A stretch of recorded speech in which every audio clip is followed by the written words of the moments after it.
अस्सलाम वालेकुम। Last week भी उसी तरीके से दुनिया भर के अंदर कुछ ना कुछ गहमा गहमी रही। खैर ईस्टर हॉलीडेज़ थी जिसकी वजह से कुछ ख़ास एक्टिविटी उतनी ज़्यादा नहीं हुई और कोई क्लैरिटी नहीं आई मार्केट के अंदर। अब आज भी बंद है इंटरनेशनल मार्केट।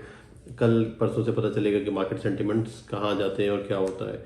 एक दफ़ा फिर से सारी दुनिया की नज़रें वापस चाइना के ऊपर है क्योंकि सबसे ज़्यादा मूवमेंट जो देखने में आई है प्राइसेस के अंदर वो चाइना के अंदर ही है। और अनफॉर्चुनेटली जो मूवमेंट थी वो नेगेटिव साइड पर ही थी। अगर चाइनीज़ फ्यूचर्स की बात की जाए तो डी बार 4.5% डाउन थे, एच आर कॉइल्स भी 5.20% डाउन थे, कोक तकरीबन 9% डाउन था जबकि आयरन और 13% डाउन थी। इसकी खासी काफ़ी सारी वजूहत हैं जो कि आगे चल कर डिस्कस करेंगे। पहले स्पॉट प्राइसेस की बात कर लेते हैं एचआरसी की। उसके अंदर भी तकरीबन 15 से 20 डॉलर के करीब कमी आई है और अब जो प्राइसेस आ रहे हैं वो 635 से 640 के दरमियान आ रहे हैं अभी पाकिस्तान के लिए सीएफए कराची बेसिस। अगर वायर रॉड की बात करें तो उसके अंदर भी तकरीबन 20 से 25 डॉलर की कमी नोट की गई है week on week last week से अगर कंपैरिजन करें तो। आयरन ओर की जो प्राइसेस अब नीचे आ चुकी हैं, फ्यूचर्स तो डाउन थे ही, स्पॉट मार्केट के अंदर भी प्राइसेस खासी नीचे आई हैं। 120 डॉलर के आसपास, 119-20 डॉलर के आसपास मूव करता रहा लास्ट वीक में आयरन ओर। उसकी जो खास मेजर रीज़न नज़र आ रही है वही नज़र आ रही है कि वो जो डिस्कशंस थी जो मैंने पहले ही बताया था कि 2.5% एनुअल प्रोडक्शन का कट डाउन करने के लिए जो है वो बातें चल रही हैं, तो वो भी डिस्कशंस गोइंग ऑन है। अभी तक इम्प्लीमेंट नहीं हो सका, ना कोई उसके बारे में डिसीजन हुआ है, बट काफ़ी हद तक ये आसार नज़र आ रहे हैं कि प्रोडक्शन को कट डाउन किया जाएगा इन 2023। और दूसरा ये कि चाइनीज़ गवर्नमेंट ने बड़ा प्रॉमिसिंग है उनका एक ही इसके प्राइसेस को कंट्रोल करेंगे, प्राइसेस को आउट ऑफ कंट्रोल नहीं जाने देंगे और प्रॉफिट मेकिंग जो हो रही है उसको भी कंट्रोल करेंगे, स्पेकुलेशंस को कम करेंगे ताकि प्राइसेस जो है वो कंट्रोल में रहे और एक आम बंदे के उससे बाहर ना चले जाए प्राइसेस।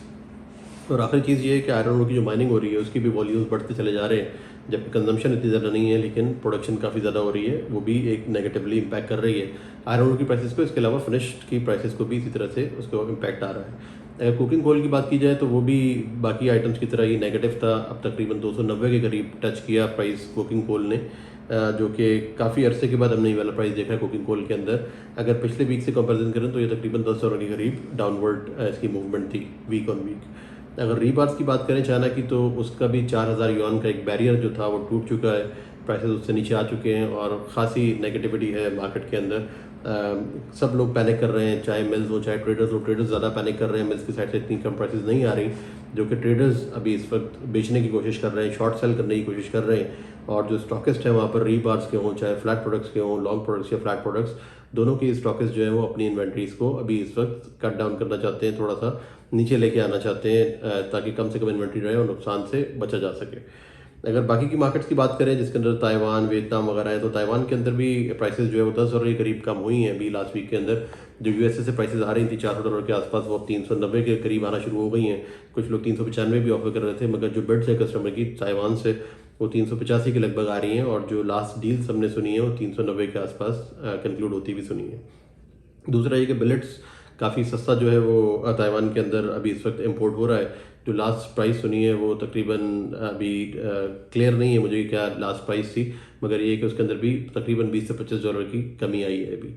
अगर इलेक्ट्रिसिटी की कॉस्ट की बात की जाए तो ताइवान में लास्ट वीक मैंने बताया था कि कॉस्ट बढ़ चुकी है इलेक्ट्रिसिटी की, जिसकी वजह से स्क्रैप के ऊपर जो नेगेटिव इम्पैक्ट्स आने थे वो पिछले हफ्ते के अंदर खुल के सामने आए हैं और फर्दर काफ़ी पैसिविज्म है पूरी मार्केट के अंदर। जापानीज मार्केट की बात करें तो जापान के अंदर भी जो डोमेस्टिक मिल्स हैं उन्होंने अपनी प्राइसेस तकरीबन 5 से 7 डॉलर के करीब कम की हैं, डिपेंडिंग ऑन दी कि किस रीजन में है और क्या ग्रेड वो स्क्रैप का खरीद रहे हैं, मगर ओवरऑल सेंटीमेंट जो था वो डाउन था। और मजीद क्लैरिटी जापानीज मार्केट के बारे में आएगी हमें, क्योंकि कल परसों के अंदर कैंटो टेंडर अनाउंस होगा जिसको सब लोग बेंचमार्क समझते हैं, पूरा रीजन ही बेंचमार्क समझता है उसको। तो जब वो अनाउंस होगा तो मैं नेक्स्ट वीक के अंदर आपको इन्फॉर्म करूंगा।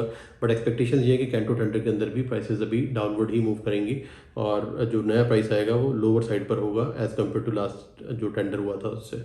इंडोनेशिया के अंदर गवर्नमेंट ने एक जो है वो स्टेप लिया है जिसके अंदर इलेक्ट्रिक व्हीकल्स जो हैं उसकी ऊपर ड्यूटीज़ 11% से 1% पे ले आए हैं और पूरी तरह से गवर्नमेंट कमिटेड है कि इंडोनेशिया को वो हब बनाए इलेक्ट्रिक व्हीकल्स का और इस टेक्नोलॉजी का।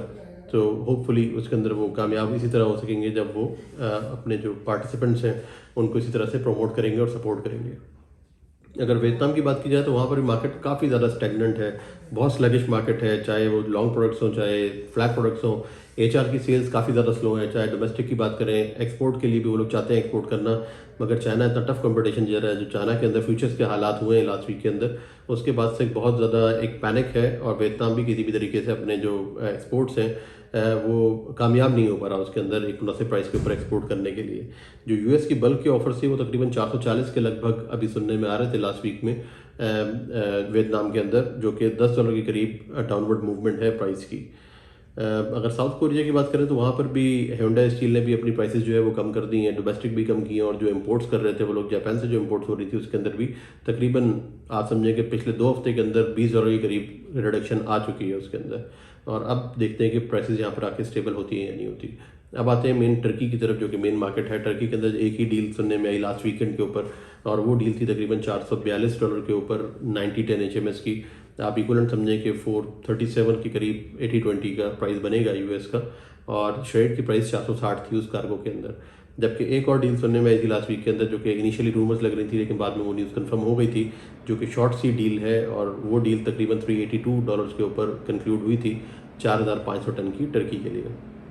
रीबार्स की प्राइसेस पे काफ़ी ज़्यादा प्रेशर है, $10 से $15 प्राइसेस फर्दर कम हुए लास्ट वीक के अंदर, जिसकी वजह से टर्किश मिल्स जो है वो काफ़ी ज़्यादा स्लो हैं अपने नए नए ऑर्डर बुक करने के लिए, और मोस्ट प्रोबेबली अभी फर्दर क्लैरिटी के लिए वेट करेंगे इंस्टेड ऑफ कि वो जाएँ और स्क्रैप खरीदना शुरू करते हैं अभी करंट प्राइसेस के ऊपर, जिसकी वजह से हालांकि उन्होंने मिल्स रीस्टॉक करना है अभी, मगर मेजर प्रॉब्लम सिर्फ और सिर्फ पूरी दुनिया के अंदर भी इस वक्त फिनिश की सेल्स की ही आ रही हैं कि फिनिश की सेल हो नहीं रही, जिसकी वजह से पीछे उन्होंने हाथ खींचा हुआ है सबने।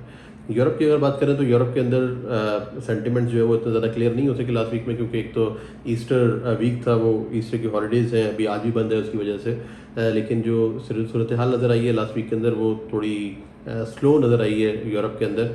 एक तो जो शट डाउन हुई है मिल्स, उसकी वजह से थोड़ा सा सपोर्ट मिल रहा है प्राइसेस को, प्राइसेस स्टेबल है बट सेल्स उतनी ज़्यादा नहीं है, और होपफुली जो मिल्स का शटडाउन है वो डोमेस्टिक मिल्स को भी, डोमेस्टिक जो सेल्स है उसको भी, प्राइसेस को भी सपोर्ट करेगा, और इसके अलावा मोर देन दैट इंडिया को भी सपोर्ट करेगा। इंडिया के जो ऑफर्स आ रहे थे यूरोप के अंदर HRC के, गैल्वेनाइज्ड के, उनको भी सपोर्ट मिल रही है, और अब जो ऑफर्स वहाँ पर हो रहे हैं वो मैं आपको अभी थोड़ी देर में इन्फॉर्म करूँगा कि क्या प्राइसेस वहाँ पर कोट हो रहे हैं। अगर बैनल स्क्रैप की बात की जाए तो वो भी स्टेबल था, हालांकि डील्स इतनी ज़्यादा नहीं हुई हैं मगर स्टेबिलिटी ऐसे आना शुरू हो गई है। अगर वीक ऑन वीक बात करें तो सिर्फ $2 की कमी आई है यूरोपियन स्क्रैप के प्राइसेस के अंदर, एक्सपोर्ट के जो प्राइसेस हैं। यूएसए की बात की जाए तो यूएसए की मार्केट भी स्लो मार्केट रही है, बट प्राइसेस स्टेबल रहे हैं। अप्रैल के प्राइसेस का जो अनाउंसमेंट हो रहा था डोमेस्टिक मिल्स की साइड से, वो भी ऑलमोस्ट स्टेबिलिटी की तरफ है।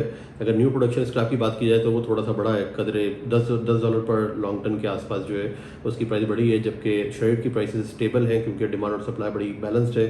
जबकि HMS के ऊपर और ऑब्सोलीट स्क्रैप के ऊपर वहाँ पर प्रेशर है, हो सकता है कि उसकी प्राइसेस के ऊपर आहिस्ता आहिस्ता कमी आए, बट ओवरऑल कोई ऐसा खास चेंजेस अप्रैल के अंदर नज़र नहीं आते। और सबसे बढ़ के ये कि यूएसए के अंदर सप्लाईज जो हैं स्क्रैप की वो काफ़ी ज़्यादा टाइट है, जिसकी वजह से कोई बड़ा डाउनफॉल किसी किस्म का नज़र नहीं आ रहा। ऑन टॉप ऑफ दैट सब के सब रिसाइकलर्स यूएस के अभी इसी उम्मीद में बैठे हैं कि रमज़ान के बाद एक्टिविटी फिर से चालू हो जाएगी और टर्की भी वापस मार्केट में आएगा, उनको रीस्टॉक करना होगा।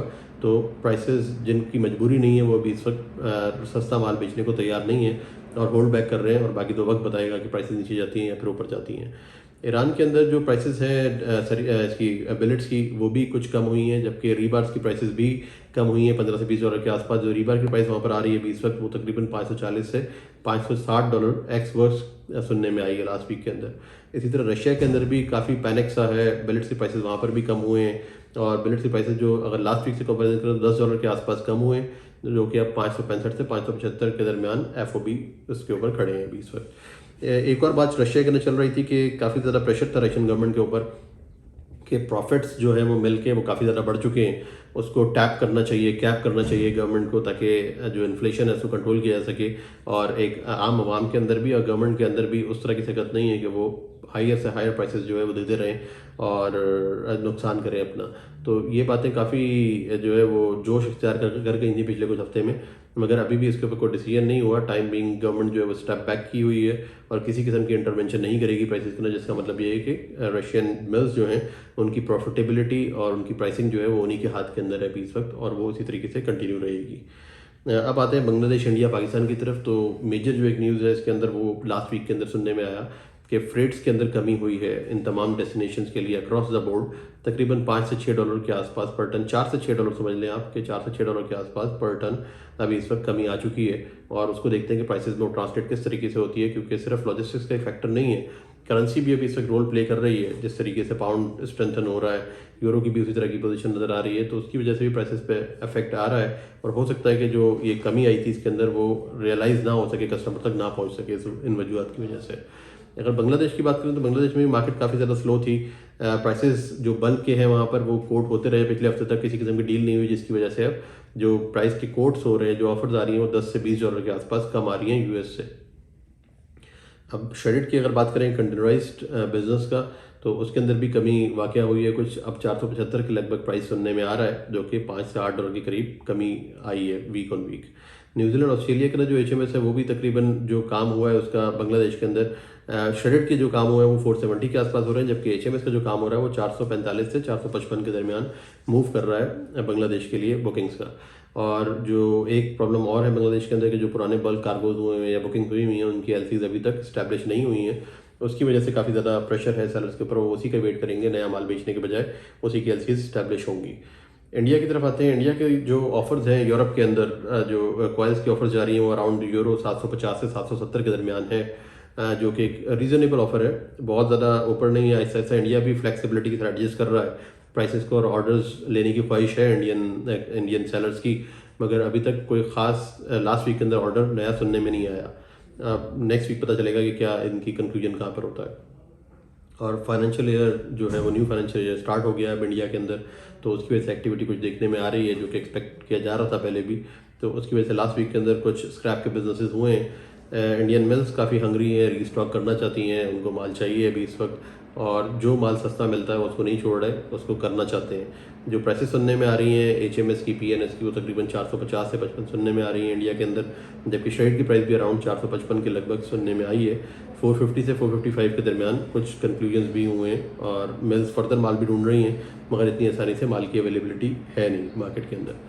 अब पाकिस्तान की तरफ आते हैं। पाकिस्तान के अंदर भी मार्केट स्टेबल रही वीक ऑन वीक, किसी किस्म की शेयर की प्राइसेस के अंदर तो कमी नहीं हुई।